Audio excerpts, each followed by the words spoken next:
Breaking news చూస్తున్నాం. Phone tapping వ్యవహారంలో కీలక నిందితుడిగా ఉన్న రాధాకిషన్ రావు రిమాండ్ రిపోర్ట్లో సంచలన విషయాలు బయటకు వచ్చాయి. ఫోన్ ట్యాపింగ్ కేసులో రాధాకిషన్ రావును A4గా తేల్చారు. 8 సార్లు టాస్క్ ఫోర్స్ వాహనాల్లో డబ్బులు తరలించారంటూ రిమాండ్లో తెలిపారు. 2018 ఎన్నికలు, దుబ్బాక, మునుగోడు బై ఎలక్షన్స్తో పాటుగా 2023 ఎన్నికల్లో బీఆర్ఎస్ పార్టీకి డబ్బులు తరలించారంటూ చెప్పారు.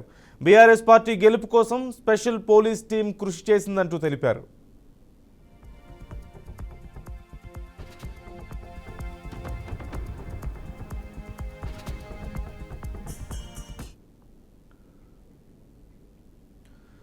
ఫోన్ ట్యాపింగ్ కేసుకు సంబంధించి విచారణలో సంచలన విషయాలు బయటకు వస్తున్నాయి. బీఆర్ఎస్కు సంబంధించి ప్రత్యేకంగా ఒక పోలీస్ టీం పనిచేసిందంటున్నారు. అలాగే డబ్బులు తరలించారు అనే విషయాలు కూడా బయటకు వస్తున్నట్లుగా తెలుస్తోంది.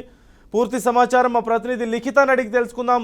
లిఖిత, బీఆర్ఎస్ పెద్ద నాయకుల తలకు చుట్టుకోబోతుందా ఇప్పుడు ఈ కేసు? డీటెయిల్స్ ఏంటి?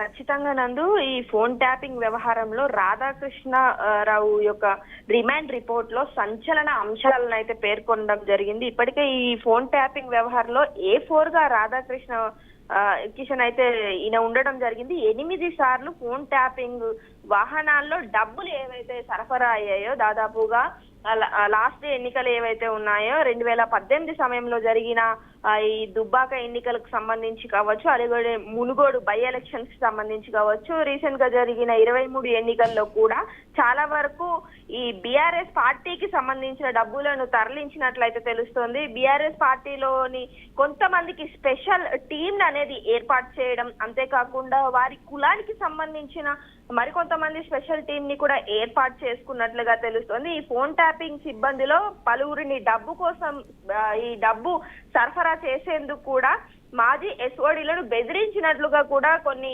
రిమాండ్ రిపోర్ట్ లో తెలియడం అయితే జరిగింది. అందులో భాగంగానే ఎమ్మెల్సీ వెంకటరామరెడ్డికి ఎవరైతే ఈ చిన్ననాటి స్నేహితుడు కావడంతో అతనికి కూడా ఇప్పుడు ఏవైతే డబ్బులు వచ్చాయో ఆ మనీలో నుండి కూడా కొంత అమౌంట్ అనేది ఈ రాధాకృష్ణ తన చిన్ననాటి స్నేహితుడికి కూడా పంపించినట్లయితే తెలుస్తుంది. ఇందులో కొంతమంది ఇన్స్పెక్టర్ల హస్తం కూడా ఉన్నట్లు, వారి గురించి కూడా చాలా వరకు వివరాలు బయటికి లాగే ప్రయత్నం అయితే చేస్తున్నారు.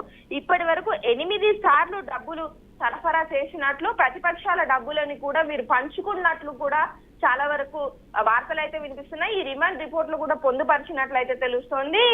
ఈ గత ప్రభుత్వంలో ఎవరైతే బడా నాయకులు ఉన్నారో వారే ఇందులో మెయిన్ పిల్లర్స్ గా ఉన్నట్లుగా తెలుస్తుంది. ఇందులో ఎమ్మెల్సీలు, ఎమ్మెల్యేలు, అంతేకాకుండా కొంతమంది ఎంపీలు, మంత్రులు కూడా ఉన్నట్లుగా సమాచారం అయితే అందుతుంది. వారు ఎవరు ఏంటి అనే త్వరలోనే బయటపడతాయంటూ కూడా అధికారులు చెప్తున్న పరిస్థితి కనిపిస్తుంది. పూర్తి స్థాయిలో బీఆర్ఎస్ ఒక ఊబిలోకి వెళ్లిపోతున్న పరిస్థితి అయితే ఇక్కడ కనిపిస్తుంది Nandu. Right, thank you Likhita.